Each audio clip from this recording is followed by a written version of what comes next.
ಪ್ರೈವೇಟ್ನಲ್ಲಿ ಅಂಥವ್ರಿಗೆ ಸಾಲ ಮುಕ್ತರು ಮಾಡಬೇಕು ಅಂತಲೇ ಋಣಮುಕ್ತರು ಮಾಡಬೇಕು ಅಂತಲೇ ಒಂದು ಬಿಲ್ ತಂದೆ.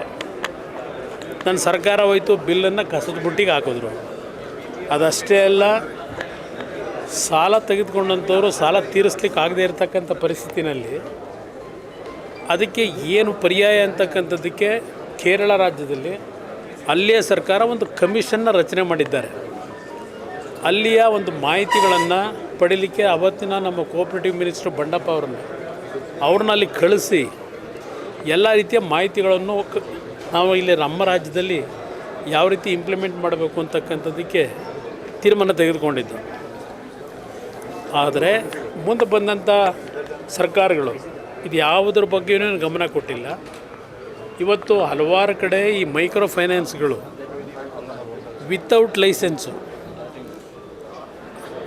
ಲೈಸೆನ್ಸ್ಗಳನ್ನು ಪಡೆದೇ ಇವತ್ತೇನು ಇಲ್ಲೀಗಲಿ ಈ ರೀತಿಯ ಒಂದು ಸಾಲ ಕೊಡ್ತಕ್ಕಂಥ ಒಂದು ವ್ಯವಸ್ಥೆಗಳು ಇಟ್ಕೊಂಡು ಹಲವಾರು ರೀತಿಯ ಹಿಂಸೆಗಳನ್ನು ಕೊಟ್ಟು ಇವತ್ತು ಸಾಲ ಪಡೆದಂಥವ್ರು ಸಾಲ ತೀರಿಸ್ಲಿಕ್ಕಾಗದೆ ಅವರ ಹಿಂಸೆ ತಡಿಲಾರದೆ ಸಾವು ನೋವಿಗೆ ಒಳಗಾಗ್ತಾ ಇರತಕ್ಕಂಥ ಆತ್ಮಹತ್ಯೆ ಮಾಡ್ಕೊಳ್ತಕ್ಕಂಥದ್ದು ಏನು ನಡೀತಾ ಇದೆ.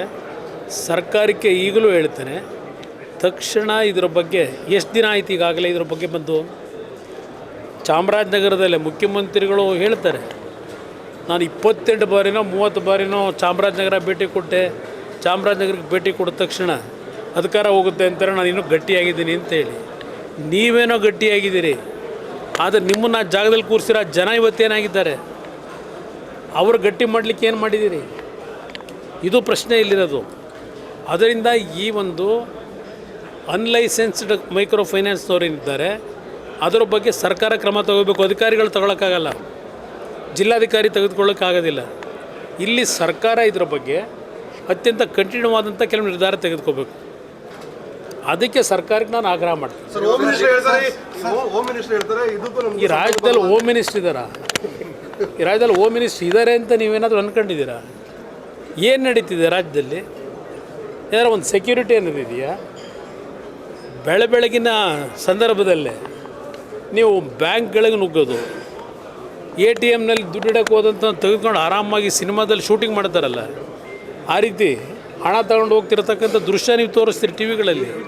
ಅದು ರಾಜಾರೋಷವಾಗಿ ಇವತ್ತು ಈ ರೀತಿಯ ಒಂದು ವಾತಾವರಣ ಏನೊಂದು ನಡೀತಾ ಇದೆ. ಯಾರಿಗಾದರೂ ಭಯಭಕ್ತಿ ಇದೆಯಾ?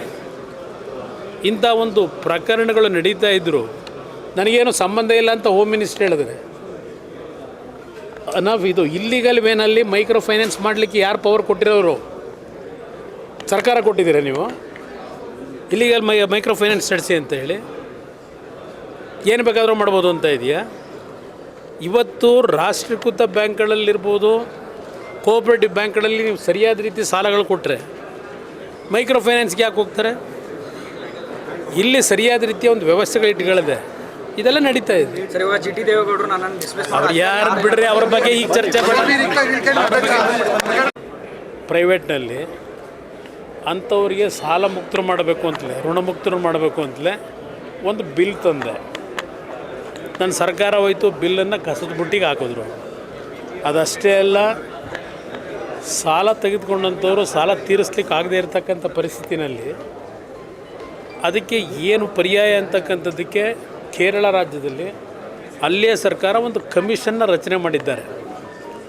ಅಲ್ಲಿಯ ಒಂದು ಮಾಹಿತಿಗಳನ್ನು ಪಡೀಲಿಕ್ಕೆ ಅವತ್ತಿನ ನಮ್ಮ ಕೋಆಪರೇಟಿವ್ ಮಿನಿಸ್ಟರ್ ಬಂಡಪ್ಪ ಅವ್ರನ್ನ ಅಲ್ಲಿ ಕಳಿಸಿ ಎಲ್ಲ ರೀತಿಯ ಮಾಹಿತಿಗಳನ್ನು ನಾವು ಇಲ್ಲಿ ನಮ್ಮ ರಾಜ್ಯದಲ್ಲಿ ಯಾವ ರೀತಿ ಇಂಪ್ಲಿಮೆಂಟ್ ಮಾಡಬೇಕು ಅಂತಕ್ಕಂಥದ್ದಕ್ಕೆ ತೀರ್ಮಾನ ತೆಗೆದುಕೊಂಡಿದ್ದು. ಆದರೆ ಮುಂದೆ ಬಂದಂಥ ಸರ್ಕಾರಗಳು ಇದು ಯಾವುದ್ರ ಬಗ್ಗೆಯೂ ಗಮನ ಕೊಟ್ಟಿಲ್ಲ. ಇವತ್ತು ಹಲವಾರು ಕಡೆ ಈ ಮೈಕ್ರೋ ಫೈನಾನ್ಸ್ಗಳು ವಿತೌಟ್ ಲೈಸೆನ್ಸ್ಗಳನ್ನು ಪಡೆದೇ ಇವತ್ತೇನು ಇಲ್ಲೀಗಲಿ ಈ ರೀತಿಯ ಒಂದು ಸಾಲ ಕೊಡ್ತಕ್ಕಂಥ ಒಂದು ವ್ಯವಸ್ಥೆಗಳು ಇಟ್ಕೊಂಡು ಹಲವಾರು ರೀತಿಯ ಹಿಂಸೆಗಳನ್ನು ಕೊಟ್ಟು ಇವತ್ತು ಸಾಲ ಪಡೆದಂಥವ್ರು ಸಾಲ ತೀರಿಸ್ಲಿಕ್ಕಾಗದೆ ಅವರ ಹಿಂಸೆ ತಡಿಲಾರದೆ ಸಾವು ನೋವಿಗೆ ಒಳಗಾಗ್ತಾ ಇರತಕ್ಕಂಥ ಆತ್ಮಹತ್ಯೆ ಮಾಡ್ಕೊಳ್ತಕ್ಕಂಥದ್ದು ಏನು ನಡೀತಾ ಇದೆ. ಸರ್ಕಾರಕ್ಕೆ ಈಗಲೂ ಹೇಳ್ತೇನೆ, ತಕ್ಷಣ ಇದರ ಬಗ್ಗೆ ಎಷ್ಟು ದಿನ ಆಯ್ತು ಈಗಾಗಲೇ ಇದರ ಬಗ್ಗೆ ಬಂದು ಚಾಮರಾಜನಗರದಲ್ಲೇ ಮುಖ್ಯಮಂತ್ರಿಗಳು ಹೇಳ್ತಾರೆ, ನಾನು 28 ಬಾರಿನೋ 30 ಬಾರಿನೋ ಚಾಮರಾಜನಗರ ಭೇಟಿ ಕೊಟ್ಟೆ. ಚಾಮರಾಜನಗರಕ್ಕೆ ಭೇಟಿ ಕೊಟ್ಟ ತಕ್ಷಣ ಅಧಿಕಾರ ಹೋಗುತ್ತೆ ಅಂತಾರೆ ನಾನು ಇನ್ನೂ ಗಟ್ಟಿಯಾಗಿದ್ದೀನಿ ಅಂತೇಳಿ. ನೀವೇನೋ ಗಟ್ಟಿಯಾಗಿದ್ದೀರಿ, ಆದರೆ ನಿಮ್ಮನ್ನು ಆ ಜಾಗದಲ್ಲಿ ಕೂರಿಸಿರೋ ಜನ ಇವತ್ತೇನಾಗಿದ್ದಾರೆ, ಅವರು ಗಟ್ಟಿ ಮಾಡಲಿಕ್ಕೆ ಏನು ಮಾಡಿದ್ದೀರಿ? ಇದು ಪ್ರಶ್ನೆ ಇಲ್ಲಿರೋದು. ಅದರಿಂದ ಈ ಒಂದು ಅನ್ಲೈಸೆನ್ಸ್ಡ್ ಮೈಕ್ರೋ ಫೈನಾನ್ಸ್ನವ್ರು ಏನಿದ್ದಾರೆ ಅದರ ಬಗ್ಗೆ ಸರ್ಕಾರ ಕ್ರಮ ತಗೋಬೇಕು. ಅಧಿಕಾರಿಗಳು ತಗೊಳ್ಳೋಕ್ಕಾಗಲ್ಲ, ಜಿಲ್ಲಾಧಿಕಾರಿ ತೆಗೆದುಕೊಳ್ಳೋಕ್ಕಾಗೋದಿಲ್ಲ. ಇಲ್ಲಿ ಸರ್ಕಾರ ಇದರ ಬಗ್ಗೆ ಅತ್ಯಂತ ಕಠಿಣವಾದಂಥ ಕೆಲವು ನಿರ್ಧಾರ ತೆಗೆದುಕೋಬೇಕು. ಅದಕ್ಕೆ ಸರ್ಕಾರಕ್ಕೆ ನಾನು ಆಗ್ರಹ ಮಾಡ್ತೀನಿ. ಈ ರಾಜ್ಯದಲ್ಲಿ ಹೋಮ್ ಮಿನಿಸ್ಟರ್ ಇದ್ದಾರಾ? ಈ ರಾಜ್ಯದಲ್ಲಿ ಹೋಮ್ ಮಿನಿಸ್ಟರ್ ಇದ್ದಾರೆ ಅಂತ ನೀವೇನಾದರೂ ಅಂದ್ಕೊಂಡಿದ್ದೀರಾ? ಏನು ನಡೀತಿದೆ ರಾಜ್ಯದಲ್ಲಿ? ಏನಾದ್ರು ಒಂದು ಸೆಕ್ಯೂರಿಟಿ ಅನ್ನೋದಿದೆಯಾ? ಬೆಳಗಿನ ಸಂದರ್ಭದಲ್ಲೇ ನೀವು ಬ್ಯಾಂಕ್ಗಳಿಗೆ ನುಗ್ಗೋದು, ATMನಲ್ಲಿ ದುಡ್ಡು ಇಡೋಕ್ಕೆ ಹೋದಂಥ ತೆಗೆದುಕೊಂಡು ಆರಾಮಾಗಿ ಸಿನಿಮಾದಲ್ಲಿ ಶೂಟಿಂಗ್ ಮಾಡ್ತಾರಲ್ಲ, ಆ ರೀತಿ ಹಣ ತಗೊಂಡು ಹೋಗ್ತಿರತಕ್ಕಂಥ ದೃಶ್ಯ ನೀವು ತೋರಿಸ್ತೀರಿ ಟಿ ವಿಗಳಲ್ಲಿ. ಅದು ರಾಜಾರೋಷವಾಗಿ ಇವತ್ತು ಈ ರೀತಿಯ ಒಂದು ವಾತಾವರಣ ಏನೊಂದು ನಡೀತಾ ಇದೆ.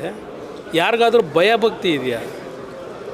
ಇಂಥ ಒಂದು ಪ್ರಕರಣಗಳು ನಡೀತಾ ಇದ್ದರು ನನಗೇನು ಸಂಬಂಧ ಇಲ್ಲ ಅಂತ ಹೋಮ್ ಮಿನಿಸ್ಟರ್ ಹೇಳಿದ್ರೆ ನಾವು ಇದು ಇಲ್ಲಿಗಲ್ ವೇನಲ್ಲಿ ಮೈಕ್ರೋ ಫೈನಾನ್ಸ್ ಮಾಡಲಿಕ್ಕೆ ಯಾರು ಪವರ್ ಕೊಟ್ಟಿರೋರು? ಸರ್ಕಾರ ಕೊಟ್ಟಿದ್ದೀರಾ ನೀವು? ಇಲ್ಲಿಗಲ್ ಮೈಕ್ರೋ ಫೈನಾನ್ಸ್ ನಡೆಸಿ ಅಂತ ಹೇಳಿ ಏನು ಬೇಕಾದರೂ ಮಾಡ್ಬೋದು ಅಂತ ಇದೆಯಾ? ಇವತ್ತು ರಾಷ್ಟ್ರೀಕೃತ ಬ್ಯಾಂಕ್ಗಳಲ್ಲಿರ್ಬೋದು, ಕೋಆಪ್ರೇಟಿವ್ ಬ್ಯಾಂಕ್ಗಳಲ್ಲಿ ನೀವು ಸರಿಯಾದ ರೀತಿ ಸಾಲಗಳು ಕೊಟ್ಟರೆ ಮೈಕ್ರೋ ಫೈನಾನ್ಸ್ಗೆ ಯಾಕೆ ಹೋಗ್ತಾರೆ? ಇಲ್ಲಿ ಸರಿಯಾದ ರೀತಿಯ ಒಂದು ವ್ಯವಸ್ಥೆಗಳು ಇಟ್ಗಳಿದೆ, ಇದೆಲ್ಲ ನಡೀತಾ ಇದೆ. ಅವ್ರು ಯಾರು ಬಿಡ್ರಿ, ಅವ್ರ ಬಗ್ಗೆ ಈಗ ಚರ್ಚೆ ಮಾಡಿ. ಹೆಚ್ಚಿನ ವಿಡಿಯೋಗಳಿಗೆ ಪ್ರತಿಧ್ವನಿ ಯೂಟ್ಯೂಬ್ ಚಾನೆಲ್ ಸಬ್ಸ್ಕ್ರೈಬ್ ಮಾಡಿ, ಬೆಲ್ ಐಕಾನ್ ಕ್ಲಿಕ್ ಮಾಡಿ.